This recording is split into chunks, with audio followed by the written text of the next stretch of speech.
Hello दोस्तों, कैसे हैं। आशा करता हूँ अच्छे होंगे, स्वस्थ होंगे, मस्त होंगे, खुशहाल होंगे। दोस्तों, आज मेरा न्यू चैनल स्टार्ट हुआ है जो रुपनेश रत्नाकर के नाम से यूट्यूब पर मेरा चैनल है। मैं आशा करता हूँ कि आप लोग लाइक शेयर सब्सक्राइब कीजिएगा और यह भी आपसे उम्मीद रखते हैं कि आप लोग इस चैनल को काफ़ी ग्रो करने में मुझे सपोर्ट कीजिएगा, हेल्प कीजिएगा।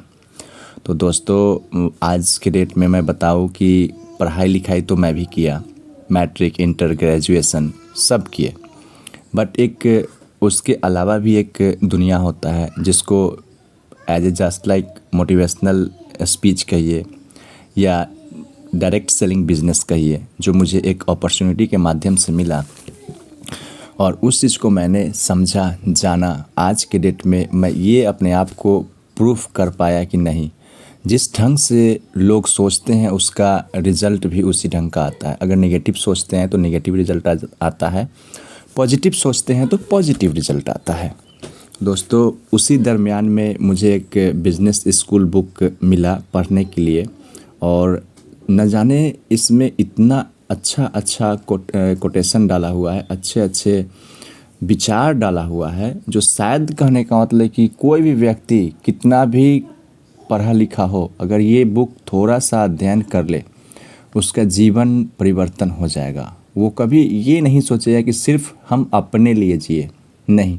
इस बुक को पढ़ने के बाद यही माइंड सेट हो जाता है लोगों का कि हम सब के लिए हैं और सब लोग हमारे लिए हैं। तो चलिए दोस्तों, ज़्यादा देर न करते हुए मैं उस बिज़नेस स्कूल बुक की ओर लेकर चलते हैं आप लोगों को। और इसके लेखक हैं रॉबर्ट टी कियोसाकी। उन लोगों के लिए हैं जो दूसरों की मदद करते हैं, रिच डैड पुअर डैड। तो नाउ स्टार्ट माय फ्रेंड्स। एक दिन स्कूल के बाद मैं अपने अमीर डैडी के ऑफिस में काम कर रहा था। उस वक्त मैं 15 साल का था और स्कूल में बहुत ही कुंठित महसूस करता था। मैं अमीर बनना सीखना चाहता था, परंतु मनी 101 या how to become a millionaire 202 जैसे विषयों का अध्ययन करने के बजाय मैंने अपने आप को विज्ञान की कक्षा में मेढकों का डिसेक्शन करते हुए पाया। मैं यह सोचता रहता था कि यह मरा हुआ मेढक मुझे किस तरह अमीर बनाएगा। स्कूल में कुंठित महसूस करने के बाद मैंने अपने अमीर डैडी से पूछा, हमें स्कूल में पैसे के बारे में शिक्षा क्यों नहीं दी जाती? अमीर डैडी मुस्कुराए। उन्होंने अपने कागजी काम से निगाह उठाई और कहा, मैं नहीं जानता, मुझे खुद इस बात पर हैरानी होती है। वे कुछ देर के लिए ठहरे और फिर उन्होंने पूछा, तुम यह क्यों पूछ रहे हो? मैंने धीमे से कहा, मैं स्कूल में बोर हो चुका हूँ। स्कूल में हमें जो पढ़ाया जाता है और असली दुनिया में जिसकी ज़रूरत है, मुझे उन दोनों में कोई तालमेल नहीं दिखता।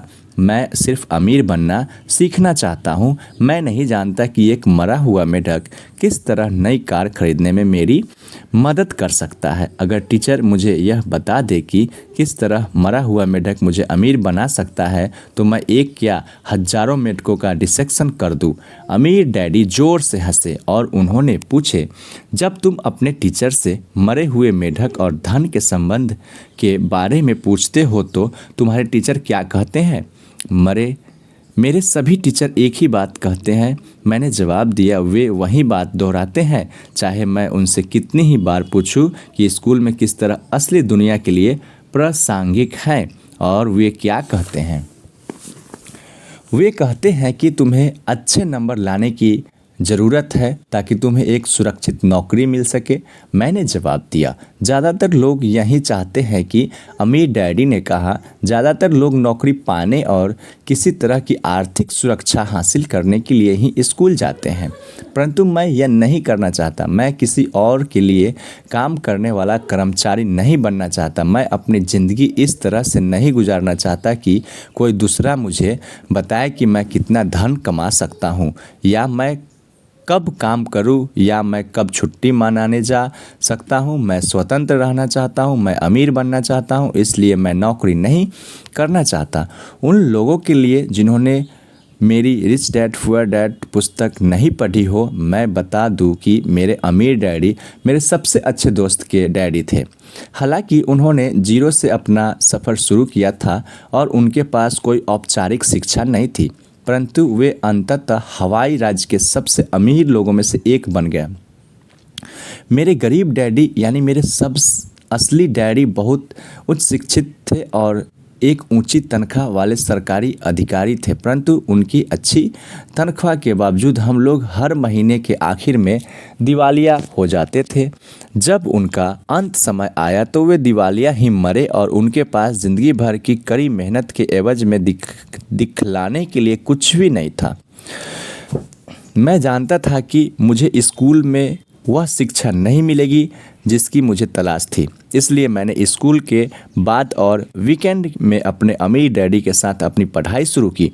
मैं जानता था कि स्कूल के पास वे जवाब नहीं होंगे जिनकी मुझे तलाश थी, क्योंकि मेरे असली डैडी यानी मेरे गरीब डैडी हवाई राज्य के शिक्षा प्रमुख थे। मैं जानता था कि मेरे असली डैडी जो मुख्य अध्यापक थे पैसे के बारे में ज़्यादा नहीं जानते थे, इसलिए मैं जानता था कि स्कूली सिस्टम मुझे वह नहीं सिखा सकता था जो मैं सीखना चाहता था।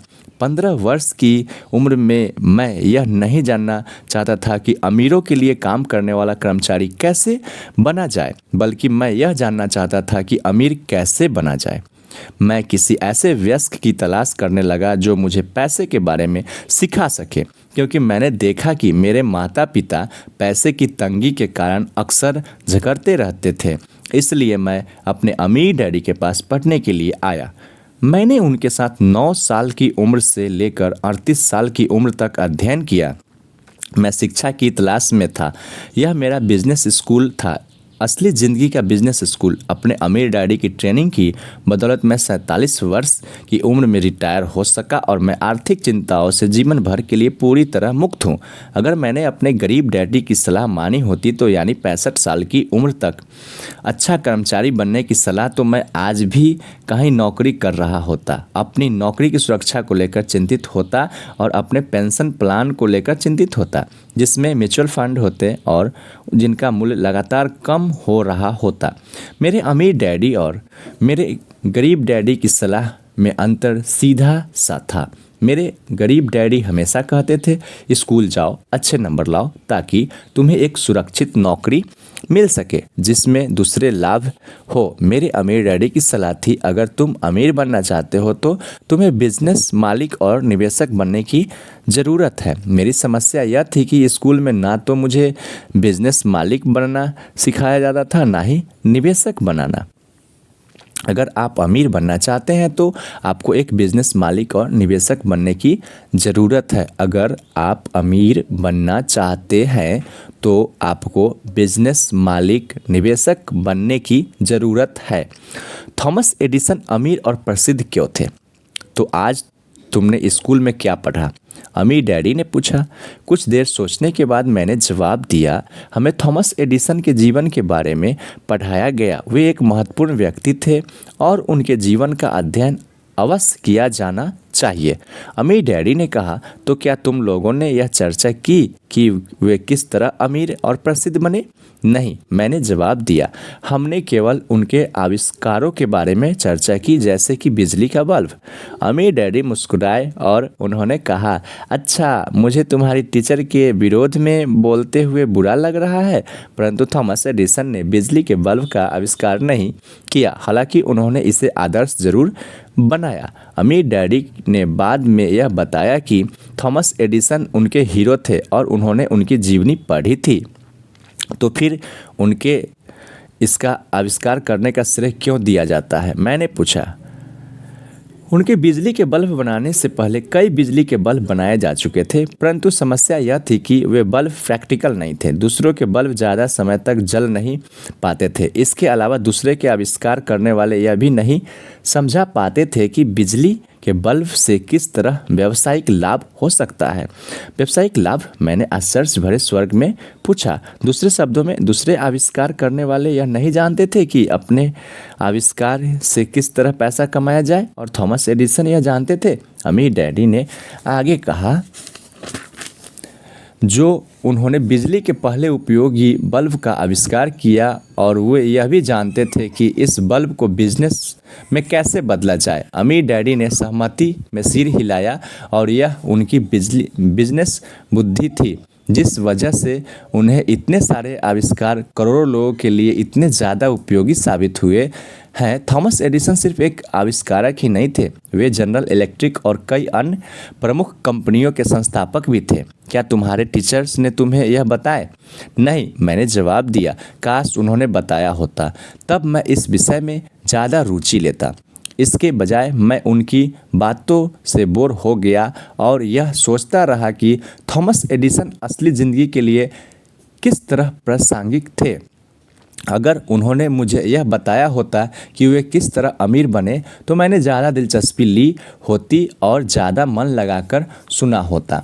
अमीर डैडी हंसे और उन्होंने मुझे आगे बताया कि थॉमस एडिसन आविष्कारक होने के अलावा एक करोड़पति भी थे और उन्होंने $1 बिलियन वाले कॉरपोरेशन की स्थापना भी की थी। अमीर डैडी ने बताया कि एडिसन ने स्कूल छोड़ दिया था क्योंकि उनके टीचर्स यह मानते थे कि उनके इतनी बुद्धि नहीं है कि वे स्कूल में सफल हो सके। उन्होंने अपनी किशोरावस्था में ट्रेन में कैंडी और पत्रिकाएं बेचने का काम किया। वहां पर उन्होंने अपनी सेल्स योग्यता को निखारा। जल्द ही वे ट्रेन में अपना खुद का अखबार छापने लगे और फिर उन्होंने किशोर युवकों की एक टीम बना जो न सिर्फ उनके लिए कैंडी बेचते थे बल्कि उनका अखबार भी बेचते थे। किशोरावस्था में ही वे कर्मचारी से बिजनेस मालिक बन गए और 1 साल में उनके नीचे 1 दर्जन बच्चे काम करते थे। तो इस तरह थॉमस एडिसन ने अपना बिजनेस कैरियर शुरू किया था। मैंने पूछा। अमीर डैडी ने अपना सिर हिलाया और वे मुस्कुराए। तो फिर टीचर ने मुझे यह क्यों नहीं बताया? मैंने पूछा। मुझे यह कहानी सुनना अच्छा लगता। इससे आगे और भी है। अमीर डैडी ने एडिसन की कहानी को आगे बढ़ाते हुए कहा। उन्होंने यह बताया कि एडिसन ट्रेन के अपने बिजनेस से जल्द ही बोर हो गया और उन्होंने यह सिखाना शुरू कर दिया कि किस तरह मोर्स कोड को भेजा और समझा जाता है ताकि वे टेलीग्राफ ऑपरेटर का काम कर सके। जल्दी ही एडिसन दुनिया के सर्वश्रेष्ठ टेलीग्राफ ऑपरेटर्स में से एक बन गए और वे अपनी योग्यताओं का प्रयोग करते हुए इस शहर से उस शहर की यात्रा करते रहे। यहाँ पर उन्होंने एक युवा व्यवसायी और टेलीग्राफ ऑपरेटर के रूप में जो सीखा उसकी वजह से उन्हें बिजली के बल्ब का आविष्कारक और बिजनेसमैन बनने में बहुत मदद मिली। टेलीग्राफ ऑपरेटर बनने से उनके बेहतर बिजनेसमैन बनने में कैसे मदद मिली? मैंने आश्चर्य से पूछा। इसका उनके अमीर बनाने से क्या लेना देना है? मुझे समझाने के लिए समय दो। अमीर डैडी ने कहा। देखो, थॉमस एडिसन सिर्फ एक आविष्कारक से अधिक थे। बचपन में ही वे बिजनेस मालिक बन गए थे, इसलिए वे इतने ज़्यादा अमीर और प्रसिद्ध बन पाए। स्कूल जाने के बजाय वे असली दुनिया में सफलता के लिए आवश्यक बिजनेस योग्यताओं को हासिल कर रहे थे। तुमने मुझसे पूछा था कि अमीर लोग अमीर क्यों बनते हैं, है ना? हाँ, मैंने जवाब दिया और मैं थोड़ा शर्मिंदा था कि मैंने अमीर डैडी की बातों के बीच में टोका था। बिजली के बल्ब के संदर्भ में मैं उनके बिजनेस और टेलीग्राफ ऑपरेटर के अनुभवों की बदौलत वे मशहूर हुए। अमीर डैडी ने कहा। टेलीग्राफ ऑपरेटर होने के नाते वे जानते थे कि टेलीग्राफ का आविष्कार इतना सफल इसलिए हुआ क्योंकि यह एक बिजनेस सिस्टम था। लाइन, खंभों, प्रशिक्षित व्यक्तियों और रिले स्टेशनों का सिस्टम। युवा अवस्था में ही थॉमस एडिसन ने सिस्टम की शक्ति को समझ लिया था। मैं बीच में कूदा। आपको यह मतलब है कि चूंकि वे एक बिजनेसमैन थे इसलिए उन्होंने यह जान लिया कि सिस्टम कितना महत्वपूर्ण था, यानी कि सिस्टम आविष्कार से ज़्यादा महत्वपूर्ण था। अमीर डैडी ने सहमति में सिर हिलाया। देखो, ज़्यादातर लोग यह सीखने के लिए स्कूल जाते हैं कि सिस्टम के कर्मचारी कैसे बना जाए, इसलिए वे बड़ी तस्वीर को नहीं देख पाते। ज़्यादातर लोग केवल अपनी नौकरी के लाभ को देख पाते हैं क्योंकि उन्हें यही देखने का प्रशिक्षण दिया गया है, इसलिए वे पेड़ों को तो देख लेते हैं परंतु जंगल को नहीं देख पाते। तो ज़्यादातर लोग अपने सिस्टम का मालिक बनने के बजाय सिस्टम के लिए काम करते हैं। मैंने आगे कहा। सहमति में सिर हिलाते हुए अमीर डैडी ने कहा, वे सिर्फ एक आविष्कारक का प्रोडक्ट देखते हैं, सिस्टम को नहीं देखते। ज़्यादातर लोग यह नहीं देख पाते हैं कि कौन सी चीज़ अमीरों को अमीर बनाती है। इसका थॉमस एडिसन और बिजली के बल्ब से क्या संबंध है? मैंने पूछा।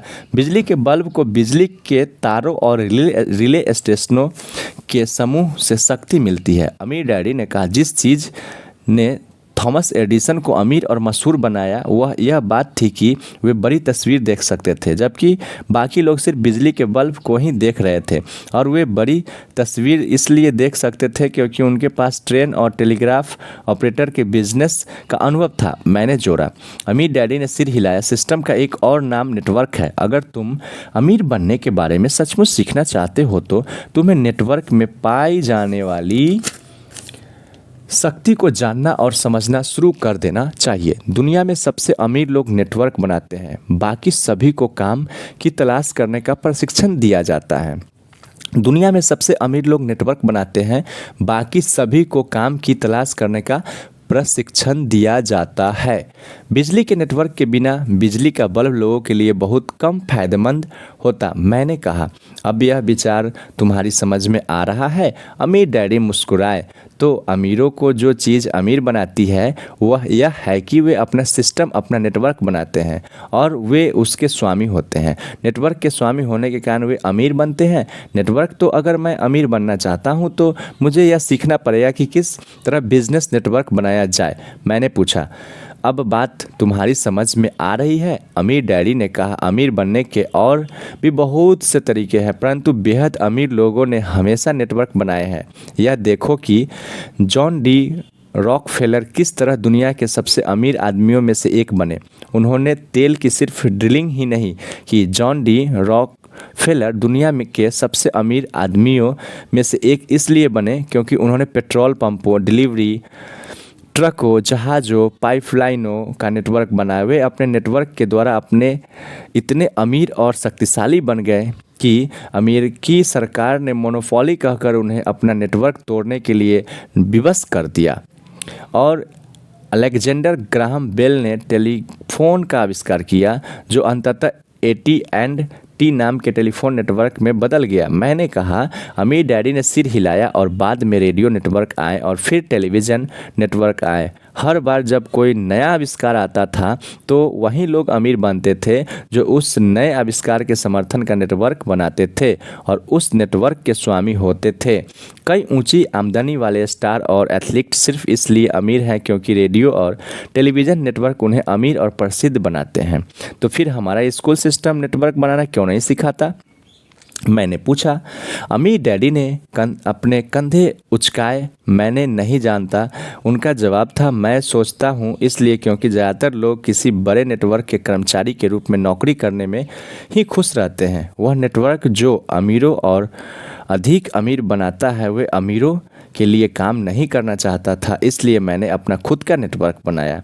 अपने बिजनेस जीवन की शुरुआत में मैं ज़्यादा पैसा नहीं कमा पाया क्योंकि नेटवर्क बनने में समय लगता है। 5 साल तक मेरी कमाई अपने साथियों से बहुत कम थी, परंतु 10 साल बाद मैं अपने ज़्यादातर सहपाठियों से ज़्यादा अमीर था। उनसे भी ज़्यादा जो डॉक्टर और वकील बन गए थे। आज मैं इतना ज़्यादा कमा रहा हूँ जितना कमाने की कल्पना वे सपने में भी नहीं सोच सकते। एक अच्छी तरह से डिज़ाइन किया गया और मैनेज किया गया बिजनेस नेटवर्क हमेशा एक बड़ी मेहनत करने वाले व्यक्ति से बहुत अधिक धन कमा सकता है। अमीर डैडी ने मुझे समझाया कि इतिहास ऐसे अमीर और प्रसिद्ध लोगों की कहानियों से भरा पड़ा है जिन्होंने नेटवर्क बनाए। जब ट्रेनों का आविष्कार हुआ तो कई लोग अमीर बने। यही हवाई जहाज़, पानियों के जहाज़ कारों और वॉलमार्ट, द गैप और रेडियो शैक जैसे रिटेल स्टोर्स के साथ हुआ। आज की दुनिया के सुपर कंप्यूटर और कंप्यूटर की शक्ति कई व्यक्तियों को ढेर सारी दौलत कमाने की शक्ति प्रदान करती है, बशर्ते वे अपना खुद का नेटवर्क बनाने के लिए मेहनत करें। यह पुस्तक और मेरी कंपनी Rich.com उन लोगों को समर्पित है जो अपना खुद का बिजनेस नेटवर्क बनाना चाहता है। आज हमारे बीच बिजनेस बिल गेट्स है जो दुनिया के सबसे अमीर आदमी है और IBM में ऑपरेटिंग सिस्टम ऑपरेटिंग सिस्टम में प्लग करके अमीर बने। रेडियो, टेलीविज़न और रिकॉर्ड स्टोर के नेटवर्क के कारण बीटल्स दुनिया भर के प्रसिद्ध हुए। टेलीविज़न और रेडियो नेटवर्क की शक्ति के द्वारा खेल जगत के सितारे करोड़ों डॉलर कमाते हैं। इंटरनेट ने जो दुनिया भर के नवीनतम नेटवर्क है, कई लोगों को मिलेनियर बना दिया और कुछ लोगों को तो बिलियनियर भी बना दिया है। मेरी लेखन योग्यताओं ने करोड़ों डॉलर इसलिए नहीं बनाए क्योंकि मैं एक महान लेखक हूँ, बल्कि इसलिए बनाए क्योंकि मैं एक ALO टाइम वार्नर नेटवर्क का बिजनेस पार्टनर हूँ। हम richdad.com में टाइम वार्नर बुक्स और इंटरनेट पर AOL के साथ सहयोग करते हैं। ये महान कंपनियां हैं, ये बहुत अच्छे लोग हैं और उनके साथ काम करना बहुत अच्छा अनुभव है। richdad.com दुनिया में दूसरी कंपनियों के साथ नेटवर्किंग कर रही है, जिनमें जापान, चीन, इंग्लैंड, यूरोप, अफ्रीका, दक्षिण America, Canada, Bharat, Singapore, Malaysia, Indonesia, Mexico, Philippines और ताइवान शामिल है। जैसा मेरे अमीर डैडी करते थे। अमीर लोग नेटवर्क बनाते हैं और बाकी सभी काम की तलाश करते हैं। अमीर और ज़्यादा अमीर क्यों बनते हैं? हम में से अधिकतर ने यह कहावत सुनी होगी, एक जैसे पंख वाले पक्षी इकट्ठे उड़ते। यह कहावत न सिर्फ पक्षियों के बारे में सही है, बल्कि यह अमीर लोग, गरीब लोगों और मिडिल क्लास लोगों के बारे में भी सही है। दूसरे शब्दों में, अमीर लोग अमीरों के साथ नेटवर्क बनाते हैं, गरीब लोग गरीबों के साथ नेटवर्क बनाते हैं और मिडिल क्लास लोग मिडिल क्लास लोगों के साथ नेटवर्क बनाते हैं। अमीर डैडी अक्सर कहते थे, अगर आप अमीर बनना चाहते हैं तो आपको उन लोगों के साथ नेटवर्क बनाने की ज़रूरत है जो अमीर है या जो अमीर बनने में आपकी मदद कर सकते हैं। वे यह भी कहते थे, कई लोग ज़िंदगी भर ऐसे लोगों के साथ रहते हैं या ऐसे लोगों के साथ नेटवर्किंग करते हैं जो उन्हें आर्थिक रूप से पीछे रोके रहते हैं। यह पुस्तक आपको यह विचार प्रदान करना चाहती है कि नेटवर्क मार्केटिंग बिजनेस एक ऐसा बिजनेस है जिसमें ऐसे लोग हैं जो ज़्यादा अमीर बनने में आपकी मदद करते हैं। आप खुद से यह भी सवाल पूछ कर देखें, जिस कंपनी के लिए मैं काम करता हूं और जिन लोगों के लिए मैं अपना समय देता हूं, क्या वे मुझे अमीर बनाने के लिए समर्पित हैं या उन लोगों की ओर मेरी कंपनी की दिलचस्पी मुझसे सिर्फ कड़ी मेहनत करवाने तक की ही सीमित है। 15 साल की उम्र तक मैं यह जान गया था कि अमीर बनने और आर्थिक रूप से चिंतामुक्त होने का एक तरीका यह सीखना था कि किस तरह ऐसे लोगों के साथ नेटवर्क बनाया जाए जो अमीर बनने और आर्थिक रूप से स्वतंत्र होने में मेरी मदद कर सके। मेरे हिसाब से यह आदर्श समझदारी थी, परंतु मेरे हाई स्कूल के कुछ सहपाठियों को इस बात में समझदारी दिखी कि अच्छे नंबर हासिल किए जाए और सुरक्षित नौकरी कर ली जाए। 15 साल की उम्र में मैंने यह फैसला कर लिया कि मैं उन दोस्तों से दोस्ती करना पसंद करूंगा जो अमीर बनने में मेरी मदद करना चाहते हो, ना कि उन दोस्तों से जो मुझे अमीरों का वफादार कर्मचारी बनाए रखना चाहते हो। जब मैं अपने जीवन की तरफ पीछे पलट कर देखता हूँ तो मैं पाता हूँ कि 15 साल की उम्र में मैंने जो फैसला किया था वह जीवन बदलने वाला फैसला था। यह आसान फैसला नहीं था क्योंकि 15 वर्ष की उम्र में मुझे बहुत सावधान रहना पड़ता था कि मैं उनके साथ अपना समय गुजारूं और किन टीचर्स की बात सुनूं। आप में से जो लोग अपना बिजनेस बनाने के बारे में विचार कर रहे हो, उनके लिए इस बारे में जागरूक रहना बहुत महत्वपूर्ण है कि आप अपना समय किसके साथ बिताते हैं और आपके टीचर्स कौन हैं। हाई स्कूल में मैंने अपने मित्रों और टीचर्स को बहुत सावधानी से चुनना शुरू कर दिया था क्योंकि आपका परिवार, मित्र और टीचर्स आपके नेटवर्क के बहुत महत्वपूर्ण तत्व एलिमेंट हैं। लोगों के लिए बिजनेस स्कूल। व्यक्तिगत रूप से मैं बहुत रोमांचित हूं कि मैं नेटवर्क मार्केटिंग उद्योग के समर्थन में यह पुस्तक लिख रहा हूं। इस उद्योग में कई कंपनियां करोड़ों लोगों को वही बिजनेस शिक्षा प्रदान कर रही है जो मेरे अमीर डैडी ने मुझे सिखाई थी। यह कंपनियां लोगों को अपना खुद का नेटवर्क बनाने का अवसर दे रही है, बजाय इसके लिए कि लोग किसी और के नेटवर्क के लिए काम करने में अपनी ज़िंदगी गुजार दे। अपना खुद का बिजनेस या नेटवर्क बनाने की शक्ति के बारे में लोगों को समझाना आसान काम नहीं है। यह इसलिए आसान नहीं है क्योंकि ज़्यादातर लोगों को वफ़ादार मेहनती कर्मचारी बनना सिखाया गया है। उन्हें यह नहीं सिखाया गया कि बिज़नेस मालिक कैसे बना जाए, जो अपना खुद का नेटवर्क बनाते हैं। जब मैं वियतनाम से लौटा, जहां मैं अमेरिकी मैरीन कोर में ऑफिसर और हेलीकॉप्टर पायलट था, तो मैंने MBA की डिग्री के लिए फिर से कॉलेज जाने का विचार किया। मेरे अमीर डैडी ने मुझे ऐसा करने से रोका। उन्होंने कहा, अगर तुम किसी पारंपरिक कॉलेज में MBA की डिग्री लोगे तो तुम्हें अमीरों की कर्मचारी बनने का प्रशिक्षण मिलेगा। अगर तुम अमीर बनना चाहते हो और अमीरों के अच्छी तनख्वाह वाले कर्मचारी नहीं बनना चाहते हो तो तुम्हें ऐसे बिजनेस स्कूल में जाना चाहिए जहां तुम्हें व्यवसायी बनने का प्रशिक्षण दिया जाए। अगर आपने एनरॉन और वर्ल्डकॉम की खबरों को ध्यान से सुना होता तो आप जानते होंगे कि कई उच्च शिक्षित एग्जीक्यूटिव पर स्वार्थी होने के आरोप लगे हैं, क्योंकि उन्होंने अपने कर्मचारियों और निवेशकों को ध्यान नहीं रखा, जिन्होंने उन पर विश्वास करके अपना जीवन और धन उन्हें सौंपा था। कई उच्च शिक्षित और ऊंची तनख्वाह वाले एग्जीक्यूटिव अपने कर्मचारी से अपनी कंपनी का आर्थिक रूप से स्टॉक खरीदने को कह रहे थे, जबकि एग्जीक्यूटिव अपना खुद का स्टॉक बेच रहे थे। हालांकि वर्ल्ड कप और एनरॉन जैसे मामले कम होते हैं, परंतु इस तरह का महत्वपूर्ण व्यवहार बिजनेस की दुनिया और स्टॉक मार्केट में हर दिन होता है। मैं नेटवर्क मार्केटिंग उद्योग का समर्थन एक और महत्वपूर्ण कारण से करता हूं। वह कारण यह है कि इस उद्योग में कई कंपनियां लोगों के लिए सचमुच बिजनेस स्कूल का काम करती है, परंतु यहां पर स्मार्ट युवकों को लेकर उन्हें अमीरों और कर्मचारी बनने का प्रशिक्षण नहीं दिया जाता।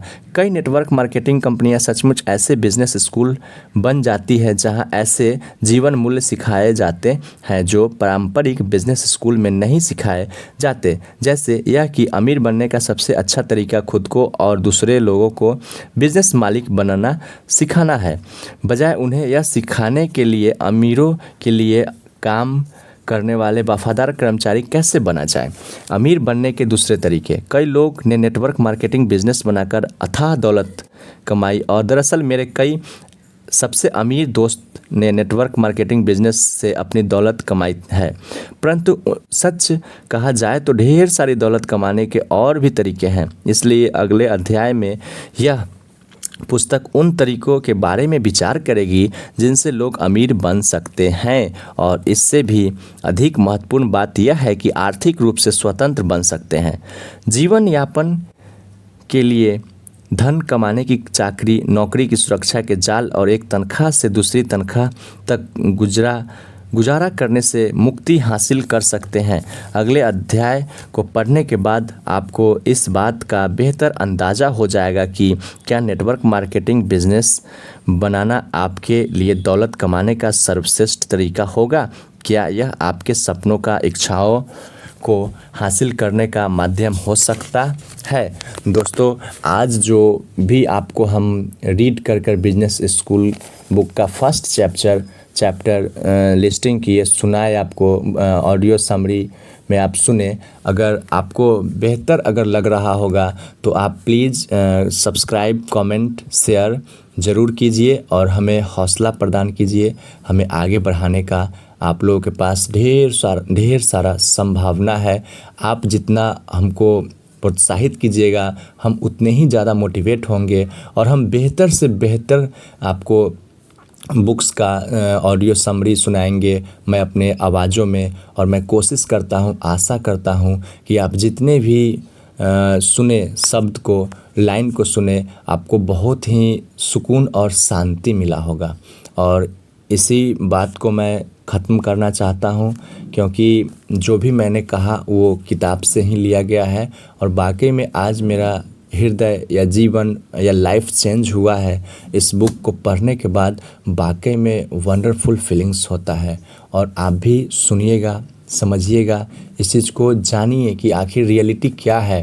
पढ़ाई लिखाई ज़रूरी है, हर बच्चे को ज़रूरी है, लेकिन पढ़ाई लिखाई के बाद भी एक अलग दुनिया होता है जो 20 साल 22 साल के बाद पेरेंट्स, गार्जियन या खुद को डिप्रेशन महसूस करता है यंग पर्सन। बट अगर बिजनेस स्कूल बुक अगर अच्छा ढंग से स्टडी कर लिया जाए या मोटिवेशनल अच्छा ढंग से बुक स्टडी कर लिया जाए, वो कभी भी डीमोटिवेट नहीं होगा और जो भी काम करेगा तन और मन लगन से करेगा, और तन और मन लगन से जो भी व्यक्ति करेगा उसको धन ज़रूर मिलेगा उसको। तो दोस्तों, मैं जो भी बात मैं बताया हूँ अगर अच्छा लगा होगा तो चैनल को रिक्वेस्ट है, प्रे है, प्रार्थना है, सब्सक्राइब शेयर ज़रूर कर लीजिएगा और लाइक्स ज़रूर कीजिएगा। दोस्तों धन्यवाद, इसी बात को मैं पूर्ण विराम देता हूँ। ओके, अगर दूसरा चैप्टर अगर सुनना चाहते हैं तो हमको कमेंट भी करके आप रिप्लाई दीजिए। मैं सेकंड चैप्टर जल्द ही कहने का मतलब कि आप लोगों को लिस्टिंग करूँगा। धन्यवाद दोस्तों।